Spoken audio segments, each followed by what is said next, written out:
You're listening to Answers for the Family with Alan Cardoza, right here on LA Talk Radio.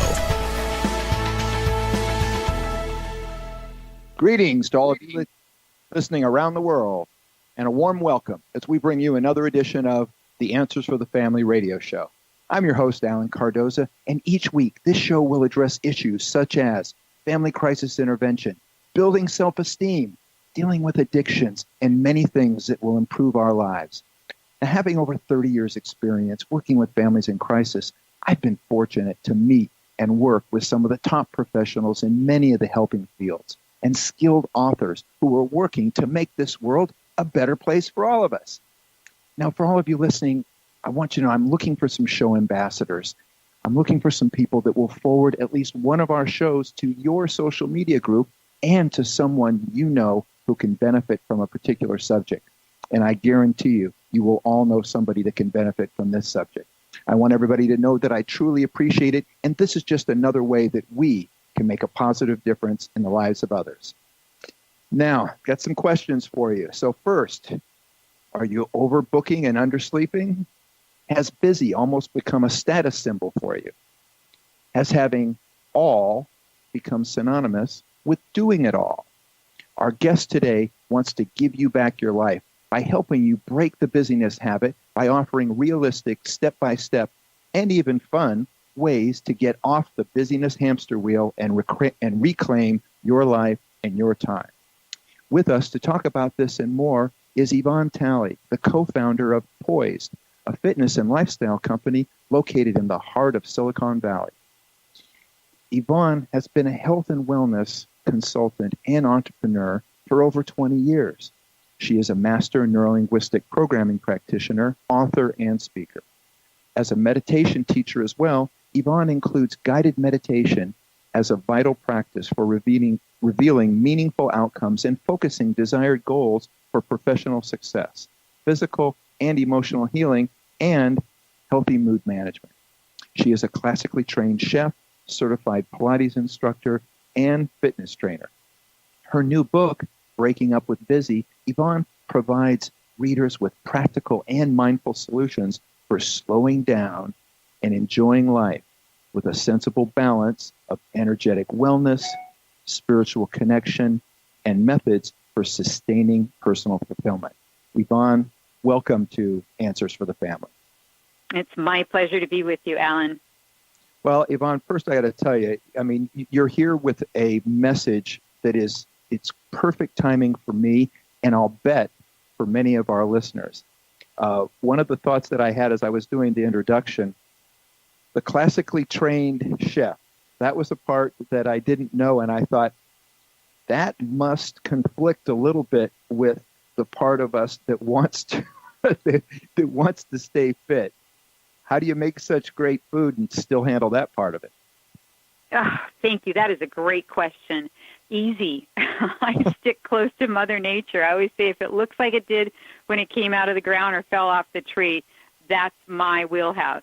And when we make things that are delicious from earth, gosh, what could we be missing, right? Nothing, really. So I still make a lot of really delicious types of foods that are really good for me and my family, and at the same time, I don't skimp on any of the flavor, and I think that's really important. So that's one of the things I really work with my clients is don't be afraid of that. Don't be afraid of herbs. Don't be afraid of getting your kids in that kitchen and having them touch and smell and taste, because that's a really important key element in living a really well life, and that is to tantalize your palate and to reward it. I love that, and I've been working quite a bit on not only myself but getting my loved ones off of any sort of processed food and such. So any input on that is helpful for us, and I think it is for everybody out there. Now, well, the processed food, just real quickly with the processed food, that's a very important thing that you're doing for your family and for yourself, because that messes up our thinking, our mood, everything. So if we can stick close to Mother Nature and not, as I said, and not give up the great flavors and the enjoyment of food, and as we know, it's all about balance and moderation, that's a really important thing that you're doing for your family, is just that awareness of that. So thank you for that. No, oh shoot, thank you. I mean, and that's one of the things that I love about the fact that you have included all of these things. You've included, the NLP, you've included the things that we can do with our mind, and then tied in, how this works with our brain, how our, obviously, if we're eating something, how our gut, how that area works with the brain as well. So, hey, I think that's why I said I think the timing is right, because I think that's what we're learning now, is it's all connected. Yeah, it's all connected, and I think one of the important things for us to, just as we go through our life, through this busy culture and raising families and helping others and being of service, is it can feel very overwhelming. Oh my goodness, now I have to meditate, now I have to exercise, now I can't have this and I can't have that. So the important thing is to turn that around to, what do you want? What do you want to feel like in your life? And how can you be of service to yourself first, and by extension to all those that you love? And you just take that one shift at a time. If it's food, then you focus on that for the week and make one small shift. And just know that all of that is going to also affect your mood, your ability to focus, your awareness, and just your sense of well-being. And your mind plays, this is where it all happens, right between the ears. The mind is the most important, powerful tool. Give it one shift at a time. Try not to get too overwhelmed with trying to make things perfect. Just think about progress. Well, and in regards to progress, I think that may be where some of us have taken it too far. And for some of the listeners know that I've traveled all over the world, but one of the things that I've realized is here in the U.S., it's all about being busy, which is one of the things that drew me to your book. So, you start, the idea of breaking up with busy by saying, I'm busy is the new I'm fine. How so is that? I mean, let's talk a little bit about that, because, I come from the I'm fine generation also, to where that's what you said, but you're right. Now I find that seems to be the answer, and it's not just here, it's spreading all over. Yeah, I come from the I'm fine generation as well, and I think many, many of us do. So what's interesting about what's happened in our culture, if I could dig just a little bit under this for a moment, and that is, at one time in our culture, it was all about, I say many of us get into the habit and the idea and the culture of faking happiness. And that response of I'm fine was just a way to be polite, to greet, and to also exit a conversation. And it was acceptable without having to dig under. Because at that time, when we go back, 30 years, at that time, our culture was much more private. We didn't slap on the front of every page in social media every moment of every thought of everything that we're doing. Now we do. So we've really shifted this. This I'm fine was a way to protect our privacy, and it was also I'm doing really well, so no one else would ask any questions. And so as we move into where we are today, this I'm busy gives that is really replaced that, because saying I'm fine doesn't say anything to anybody anymore. It's almost a turnoff and a pushback of not engaging with somebody. But when you say I'm busy, everybody gets it, because everybody is talking about how busy they are. Now, how did that get set up? Well, leisure has become the new lazy. 30, 40 years ago, if you had leisure time, that meant you had made it. You'd made enough money, you were successful enough where you could take time off, and that was seen as something that was successful. Well, we flipped that on its head, and now when you're not doing anything, it just means that you're not that important. So there's this underlying message that busy means you've made it, you're successful, people want you, you're important, and so I want to be like you too. And if we're going to be in the same crowd and we're going to share the same social life, we want to connect. That's what human beings do. So the idea of you being busy and me being busy, we get each other and we're able to connect. And so that false sense of importance gets translated throughout all of the relationships. And then it just becomes something that we do all the time and say all the time. Well, now, why is it that it seems like, I guess we as America lead the way in a lot of things. It's unfortunate that we seem to lead the way in not having enough free time, not having enough vacation time, or, quote, being busy all the time. I mean, I think we also probably lead the world now in depression and anxiety and all of these other things. What can we do to start turning this around? I think one of the really important things is that I'm getting a lot of feedback on the line. Let me see if I can get a better, there we go. I think one of the things that's really important when we look at our culture, we're a very fortunate culture. We have a lot of wealth in our country. We also have a lot of people that aren't experiencing wealth as well.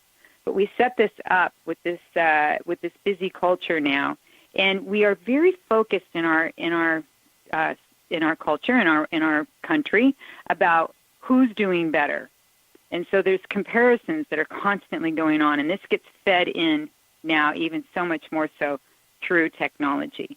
And when we start playing that comparison game, there's really no way to, quote, win.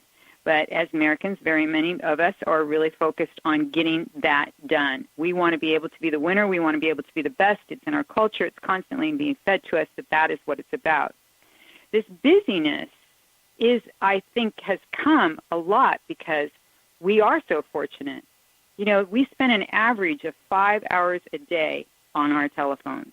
So when somebody says, I'm too busy, I don't have enough time to meditate, I don't have enough time to do X, Y, and Z, just alone, if we just put our phone down and put it away for X amount of time, 5 hours a day, that's a huge chunk of our day. And if you're a millennial, you're touching it 150 times a day. You're moving it around, but you're actually touching it 3,000 times a day. So this is a lot of time we're spending on distractions. So these distractions feed into this busy, and then it becomes our juice. We get used to that pace. And for us not to be busy seems foreign to us now, especially if you've gotten on that hamster wheel.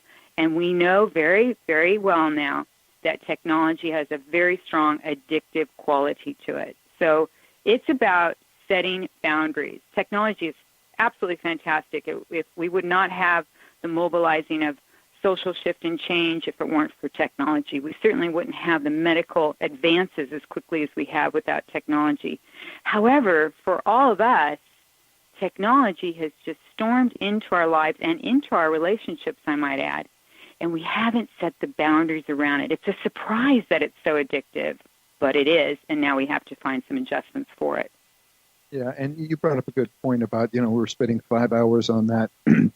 It's interesting, and one of the things that we do is we transport at-risk youth and we take them to specialized programs. And I can't tell you how many times in which I'm talking to a parent about what is going to be done with their child. And I'm saying, okay, let's set up a time in which we can get both of you on the phone because we want to speak to both parents. And we get this, well, I don't know if we can both be on because we're so busy. Mm-hmm. Wait a minute. We're talking about, where your child is going to go for the next 2 years or something like that. How is it that you're both too busy? And, and like you said, if we're spending 5 hours on our phone, that's not all, work related, but or sitting in front of a television or whatever it is that's being done. But you're right. It's this concept of busy being the buzzword for anything, I guess, and especially if it's something that you don't necessarily want to do. Okay, well, I'm just too busy. I can't do this. I'm just too busy. How can we start reversing it? And I know that some of the things you talk about in the book, and as it relates to meditation and things, let's talk about some of the things that we can do that will actually start reversing this in our own lives, and then how we can spread that out to others. Well, you make this point about parents and not being able to have enough time to handle something or to come together at something that's so critical as far as when your children, especially when they're in a place in their lives where they really need us. Right. So that just goes to show you the addictive quality to all of these distractions, because I want to always give everyone the benefit of the doubt, and I do believe everyone does the best that they can, and I don't think any parent would deliberately be unavailable to their children. Mm-hmm. As a general wide sweep. But just imagine how addictive this whole business of busy is for us to now make these choices and decisions, that we have lost our priorities, that mm-hmm. they've become so muddled and confused that we don't have enough clear mental space to really make those distinctions. So just from the brain standpoint, the prefrontal cortex, which is where we process complex processing, such as reasoning, logic, problem solving, planning. So when we're distracted and busy, that gets really shut down. It gets muted. And so that's why we aren't really clear about our thinking. And often a parent will say, I don't have time for that, when really if they slowed down and they created some space to really be present with that process, they would make a different decision.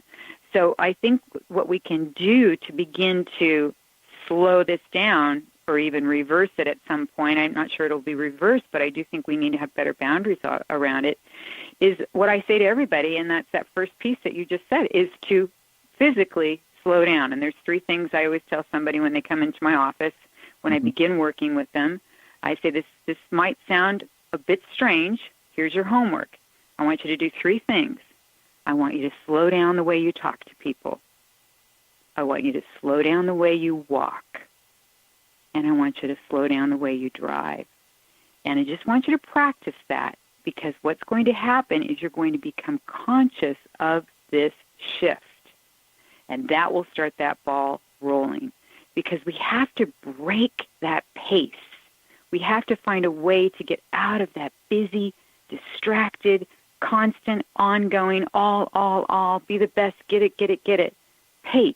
And the only way that we could do that is through some real functional things that aren't going to take it time for me to go out and buy something or process something or learn something. I'm just going to slow down those 3 things and see how I feel, because it's reconnecting with feelings that becomes important so that you can stop the overdoing. Yeah. Wow. You got that right. So as I was going through the book, and again, for anybody out there, I mean, if you get the opportunity, please, check this out. It's called Breaking Up with Busy. And I learned a lot of things, and I'm reading it as a male, because again, it's breaking up with busy, but it is focused more towards the busy woman. And in fact, you coin a phrase in there, and you refer to it as OSW in your book. So share a little bit about, what an OSW and how can women tell if they are one? Yeah, the OSW is the overscheduled woman, and the book is really geared towards her because there's some real concrete reasons as to why women are even more busy than men. It doesn't mean that we are separate from this. It just means that there's a difference and that we both can learn from one another and help one another find a more balanced pace. So the overscheduled woman is faced with this on a day-in, day-out basis, especially when she's building her family and career simultaneously. So, and even clients, female clients that do not have children, aren't raising children, are still experiencing the same demands, especially for their career. So it's that get-it-done attitude, and she frequently opts out of doing something for herself when someone else close to her requests her time. And in the book, there's 10 signs of being busy. So that would be one of them. And she often puts herself last on her list, and she becomes optional rather than making really important self-care time for herself. It's only, if I have time, rather than something that she's going to show up for herself. So if the overscheduled woman had a tribal chant, it would sound something like, make it happen, get it done, be the best, give it your all, and then do it again. So what sets it up is this imbalance between obligation and expectation, and that lack of personal replenishment. And that leaves many women feeling as though they just can't catch up with their own lives. So that, in a nutshell, would be the overscheduled woman. Now, how does that get set up?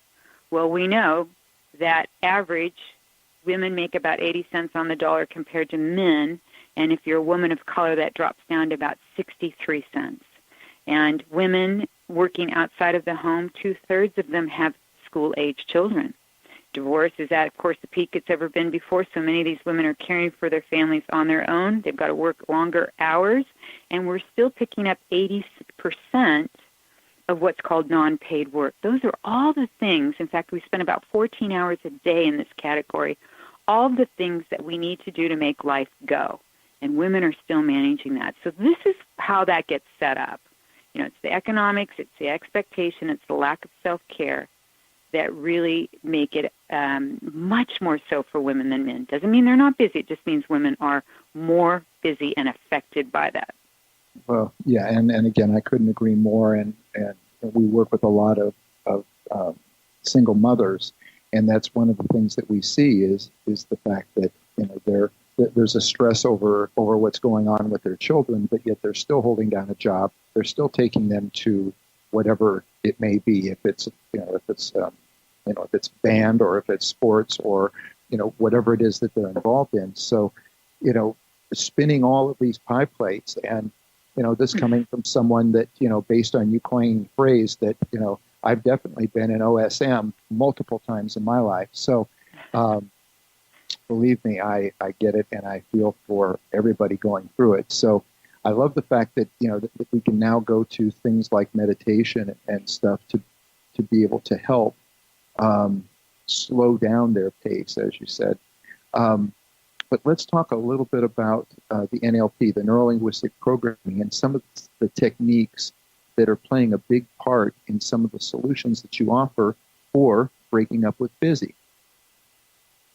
Yeah, I really, at the core of the language that I use, and because language is so powerful and strong, the language that I use and just the way that I've put together the techniques and the solutions bring a lot of that NLP into it. For anybody that doesn't know, the Neuro-Linguistic Programming, which is, you know, various techniques for improving communication and personal growth. So that's really what the Neuro-Linguistic, and we look at a lot about how we process our experiences via our senses and the language that we use to communicate those experiences to ourselves first and then others. And then we apply a meaning to that using our senses again, and we develop our own unique language. That's the programming part of it, and that's the way that we communicate to other people. And what happens is we set up these strategies to move these programmings and these habits forward.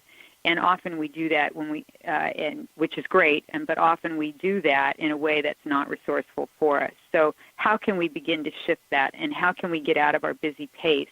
Well, we've got to have solutions. So one of those solutions would be not only the descheduling, but the first one I really share with clients is healthy boundaries. Like, think of boundaries like a handrail on a staircase. Everybody feels better when they're there.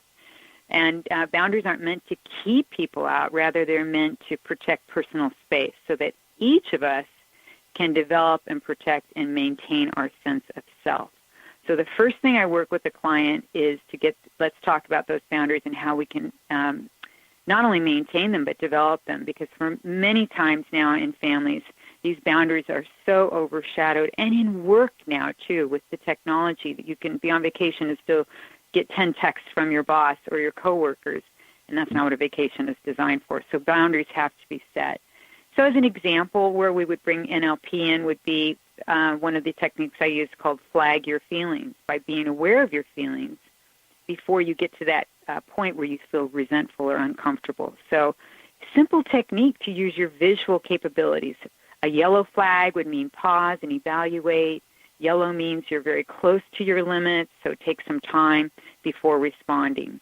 And that's a good visual.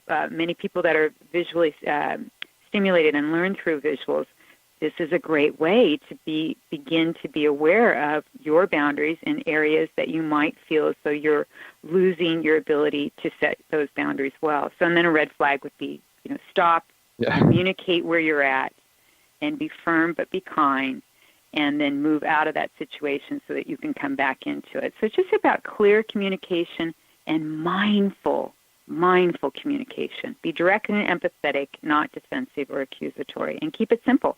Yeah. If you could share, many of our listeners are parents. We get feedback quite a bit. We get a lot of teachers, parents, psychologists, therapists, and stuff that send in questions or comments. We could share a little bit about the matching and pacing, because I think for many of the parents, one of their biggest issues is dealing with their children, and that becomes a stressor to them. while they're still going to work and doing all of these things. And granted, it can be used in work and everything else. Share a little bit about matching and pacing and how that can maybe help them, take them to a more calm place. Yes, that's a biggie. I find that to be one of the most helpful tools is the matching and the pacing. So the first thing I would do is back that up just a bit.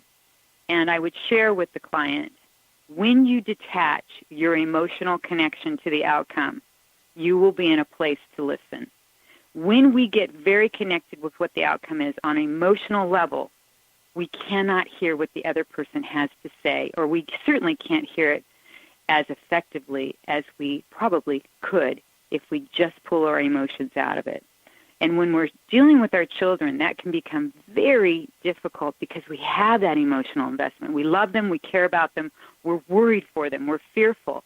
And when that worry and fear and anxiety get in the way, again, not only will your prefrontal cortex say, bye-bye, I'm on a break, and you won't be able to think as clearly, it's not going to help the situation.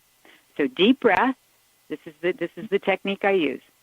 Deep breath, because when we take a deep breath in, we stimulate our vagus nerve, and that allows us to calm down, lowers our blood pressure, lowers our heart rate, even lowers the cortisol, which is produced by the stress.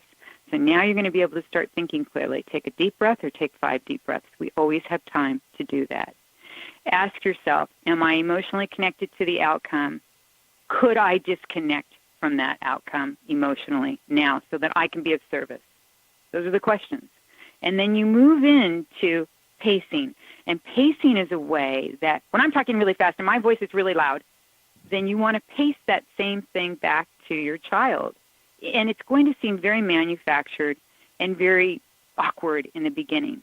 Be authentic with it. And the only way that you can be authentic with it is, what's your intention for this? What is your intention for this? Why are you having this conversation? What is your desired outcome from this? What intention do you bring to it? My intention is I want to be of service and to help my child. I'm going to disconnect from my over-emotional connections to that outcome. And now I'm going to listen, and I'm going to pace with them. And then I'm going to start to begin to shift the pace. So if they're revved up and they're really excited and they're speaking quickly, you can go right into that conversation and have that same tone with them, and then slowly you're going to be able to slow that down, and they will then begin to match your pace. Not always, and this is a practice. This is a technique that requires practice. So just try it one sentence at a time, or one conversation, and move to one conversation. But it can be a very valuable tool because people will hear that they're listened to when you do that. And the other thing, Ellen, I would add to that is, when your child is speaking to you, be really mindful of the way that you are in the conversation. Are you slumped? Is your phone present? Are you looking around? Are you making gestures with your head, turning your head no, and they say, what do you mean no? And you say, I didn't say no. Yes, you did. I just saw you shake your head, right? So be mindful of what your body is also communicating, because we know, 80-90% of what we're communicating is coming from our nonverbal cues and the way that we're expressing. And try not to be in that position where you're going, where you're making those little sounds, because when you do that, it makes the other person feel as though either they have to rush through the conversation, or you're really not listening because you're preparing for your rebuttal. So that's how I would begin with that. Yeah, and I think it's a great point.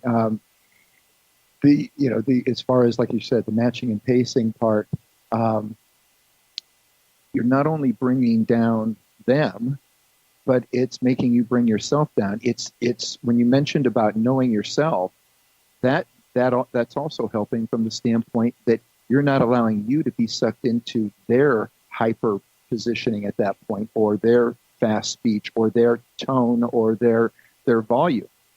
So I think it's great that as the parent, you need to take that position, and that will help you, help anybody, I think, in any conversation, to be able to stay in the part of your mind that allows you to remain calm and have a reasonable conversation.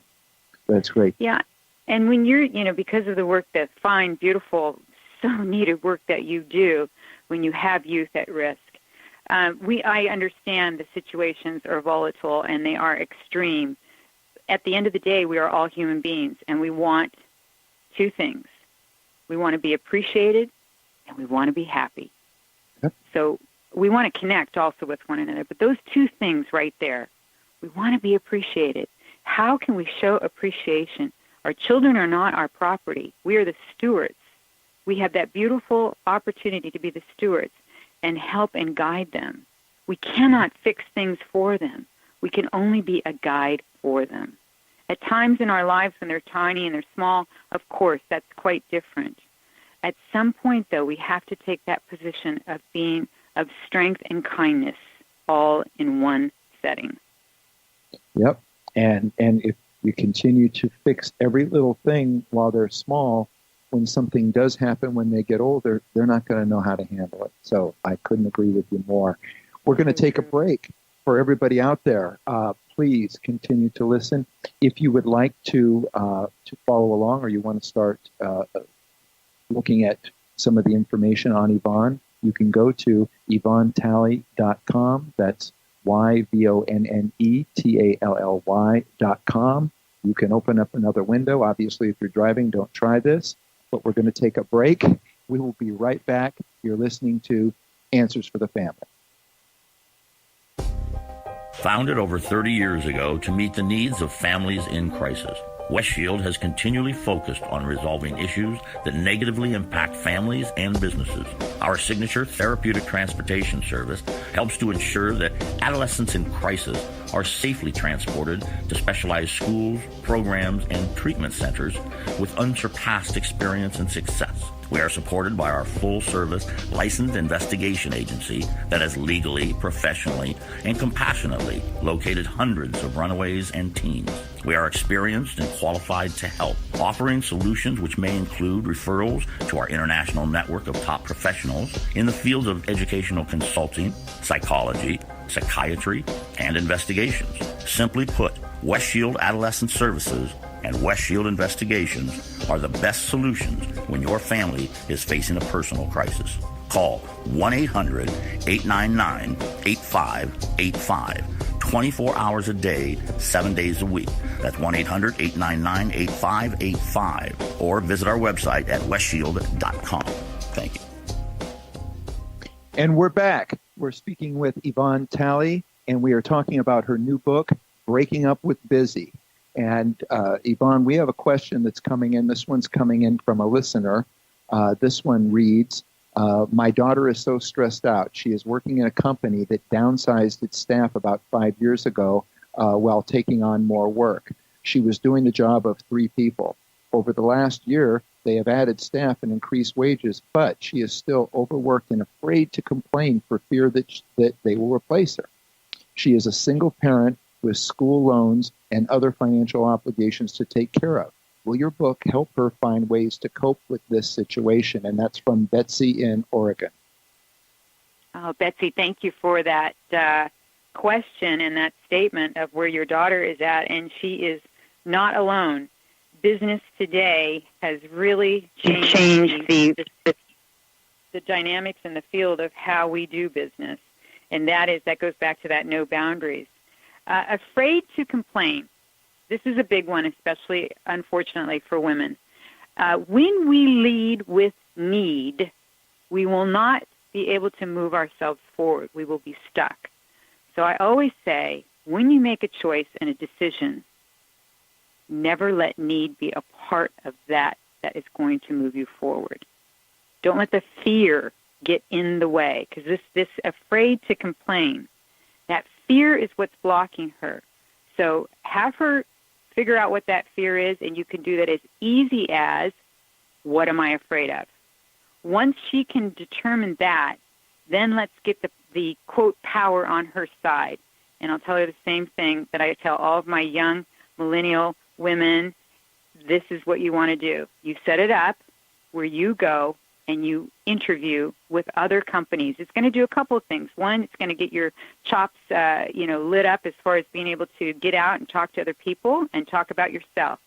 It's going to put you in contact with what you are feeling, and it's also going to allow you to build your self-confidence to know that other people are out there that are willing to hire you. Then you go in and you speak to them. Be very clear on what it is that you need and for what that want is. I'm going to have an exercise in the book called your need-want connection. Figure out what you need to get to that want. And then when you do that, you're going to be more likely to move forward. Don't let fear hold you back. Use it as a motivator, not as your intimidator. I'm glad that you brought that up because, and as you were saying that, I started to think about the fact that you talk about that in the book, where you say that changing our relationship with busy requires us to know our own personal need-want connection and how it relates to our goals. So share a little bit more on how they can figure out what their own need-want connection is. Yeah, very important, because we often get focused on this, I want this, I want that, and so we move in that direction, and that's normal for us to do that. But when we start thinking about the things that we want, there's usually something underneath that thing that we're trying to get to. And we often get stuck when making tough decisions because we confuse the want with the need.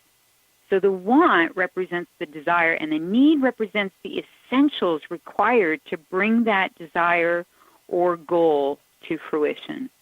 It is what you need to get what you want. So you want to be able to ask yourself, what is it that I want, and what will change when I have it, and how will I know? What will be different? What is the evidence that I will have to know things have changed? And when you ask yourself those questions, you can start to now unbury or dig a little bit deeper as to what that really is about. Fear is the same thing. If we just stop and say, what am I afraid of? What's my fear?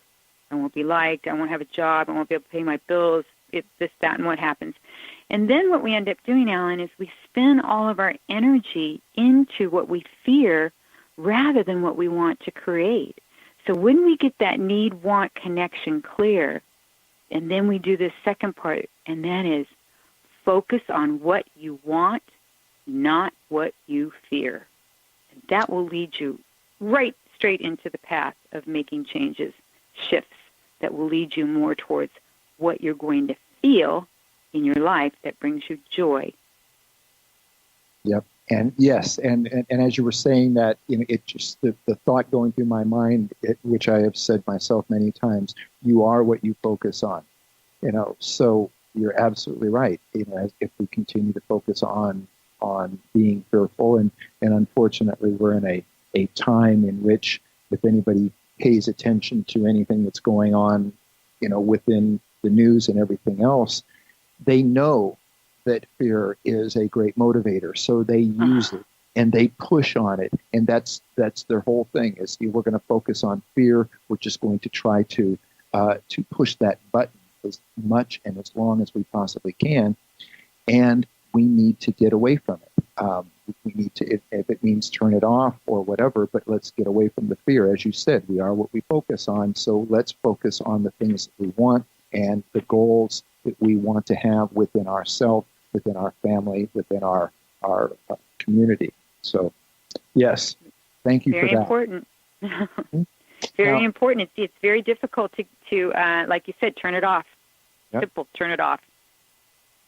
Yep. Now, another thing in your book that I noticed that you go into where it says you offer 4 different traps that women often fall into. Can you give an example of 1 or 2 of those?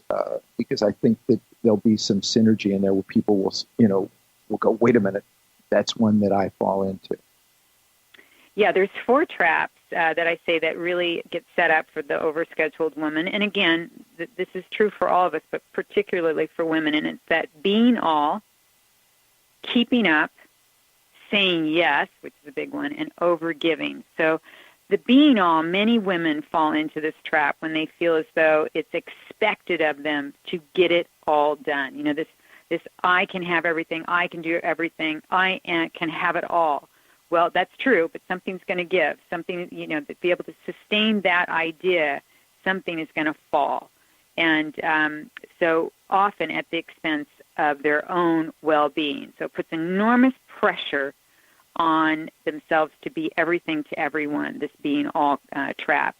And they feel inadequate when they fall short of not getting it all done. So the other side of this, or another one, is the saying yes trap, and it's primarily the need to please others. This often gets set up in early childhood with parents that are either domineering or micromanaging their children. Let's take account of that. This is happening a lot in our culture today with every decision. And over time, that strips away the child's confidence to think independently and to know that they can get to the other side through a difficult time on their own. So love becomes conditional, and people-pleasing becomes a way to protect that person from feeling unloved. So you can see how, and these traps, there might be a little bit in it in one and a little bit in another, but this is typically the way it's getting set up, and it has a lot to do with not being enough, not being accepted, and needing praise or being able to be connected or recognition. So all of these things come into play. Well, again, as I was going through the book, I just felt there was so much synergy with the ways in which, I believe that we should be communicating with people. And I noticed, for instance, being comfortable with silence and active listening, that's two things that we do. We teach our employees when they're working with at-risk youth. Share with us what roles they play in breaking up with busy. The silence part of it? Yeah, the silence and the active listening. Yeah, really important. The people that are extroverted and people that are introverted, there's been studies that have done when you're in an office setting, if there's more introvert thinkers and people, that will also quiet down the extrovert, because there's this idea in our world that if we're noisy and loud and we're always the one that has the answer and our hand up, and I think that's important also, but there's also the other side of that, and that's the quiet side. And just because someone may be quiet doesn't mean that they don't understand or they're not listening. So silence is a powerful tool, and I believe is essential to being what I call an active listener. So active listening requires us to silence the mind chatter, the disconnects, and the distractions from emotionally charged feelings that can undermine our goals and our desired outcomes. And silence supports our capacity for mindful thinking. Certainly in meditation, it strengthens the area of the brain, again, that is active in decision-making, that prefrontal cortex. So I was having a conversation recently, and one of the people in the conversation said, in a day like today, in a time like time that we're in right now, you're advocating for us to be silent, not speaking up. And I said, oh, no, quite the opposite. When I talk about silence, it's about in relationship to not only being an active listener and being able to really hear what someone else is saying, it's also about quieting your mind enough to nourish it. And quiet time is essential for overall wellness. It's a mindful recess. By no means does this mean you don't speak up for yourself. You absolutely have to speak up for yourself, and you'll be able to do that better, with better choices, with more mindfulness, if you allow quiet time into your daily practice and if you learn to listen by being silent. I know that you also talk about the correlation between, our health and our busyness, or our health and the anxiety that we carry. We have a question that's coming in again from a listener, and this one reads, I am currently dealing with the healing process from a breast cancer operation, and I believe that the constant pressure of running my own catering business and dealing with demanding clients is at the core of my illness. I have taken up meditation and drastically changed my diet, but I still feel overwhelmed and depressed much of the time. With my health expenses having skyrocketed, I can't afford to just walk away. Upon hearing you would be on this show, I purchased your book and I am waiting for it to arrive. I know I'm not alone. What are your thoughts for people like me? And this is from Alice in Louisiana.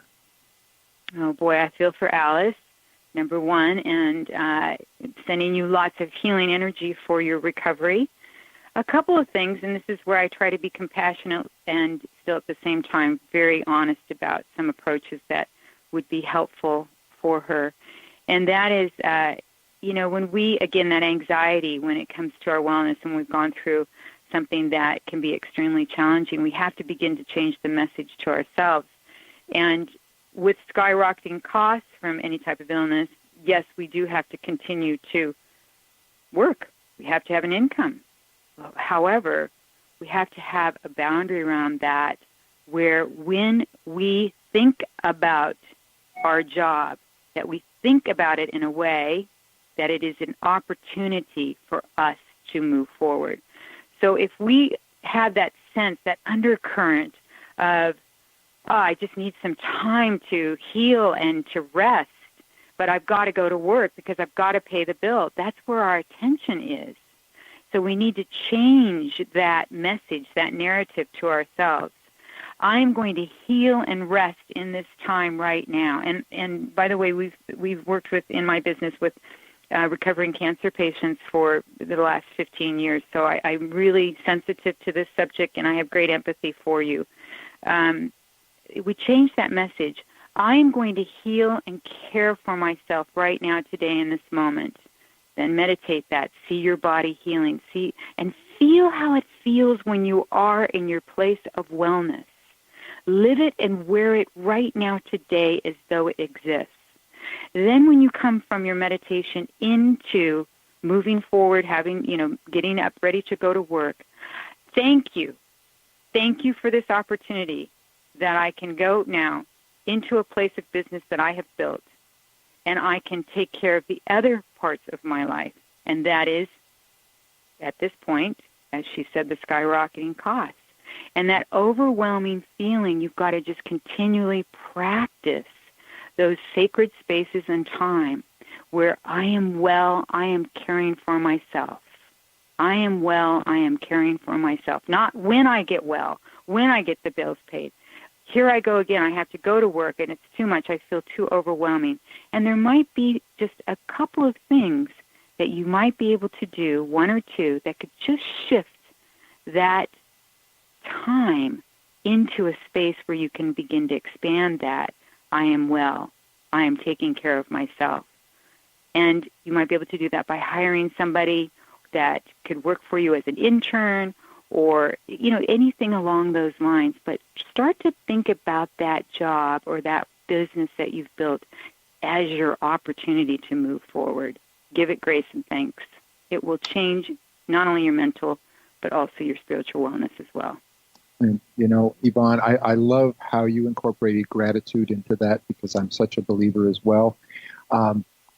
We are nearing our time. But first of all, I'd love to have you back anytime. I love the subject matter. I love what you're doing. And I'd just like to ask you one question from the standpoint of, if I'm deeming you the power, what societal changes would you want done, or would you make happen, that you believe would relieve some of the pressure that women encounter now? Yeah, I think that's a really important thing that we take a look at, is how can we begin to make this shift and take some of this pressure off of women. And the last texter, certainly that's very evident right there, this idea that, or just the thing that we're faced with each day is having to, make the money and be able to pay for the job and our life all in one. So I think some of the things we can do is continue to bring awareness to this difference between pay and opportunity, and support what we can from, going very big here, support what we can from not only from a standpoint of law and change, but we can then bring that down to a way where women themselves connect more deeply with other women. And I always say, make your own network, make your own connections as far as women that you find interesting or that you want to connect with. And I call that organizing a sisterhood of like-minded women, and share with them your challenges. This is another thing for the last person that called in or texted, and that is to share your challenges. And then you'll be amazed at the network that you can devise by bringing awareness to those challenges, and you might just meet somebody that can help you in that situation. And I also say we need to understand that this is not just a matter of complaint or dissatisfaction. It's a call for improving the quality of life for women in our society, and by extension, those that they care for as well. And when we feel better, we do better. And it's important that we have that support. Yeah, and that affects all of us, men and women alike. Yep. Could not agree more. Yvonne, thank you so much. And again, I just want to acknowledge you for really looking at things from so many great ways to look at it. As far as we're talking about mental, we're talking about physical, we're looking at everything. So again, just really want to acknowledge you and thank you. And again, for everybody out there, the book is Breaking Up with Busy. You can find it anywhere, or you can also go to Yvonne's website, which is YvonneTally.com. If you're driving, you can't write these things down. You can always go to answersforthefamily.com, and we will have all of Yvonne's information there. So Yvonne, again, thank you. Alan, thank you. It was my pleasure. All right. And for everybody out there, please put on your calendar and tune in next Monday when our special guest will be John Mabry to discuss his new book, Can Adverse Childhood Experience Cause Addiction? And please get a chance, visit our archives of past interviews at answersforthefamily.com, or better yet, subscribe to our show through iTunes, Stitcher, or YouTube. And if you like what you hear, please leave a review. It will help us reach more people, and we will greatly appreciate it. The next time you're on Facebook or Twitter, please remember to stop by our page, check out some of our latest posts. If you like them, please like us and continue to spread the word. Be good human beings, and be with us again next week on Answers for the Family.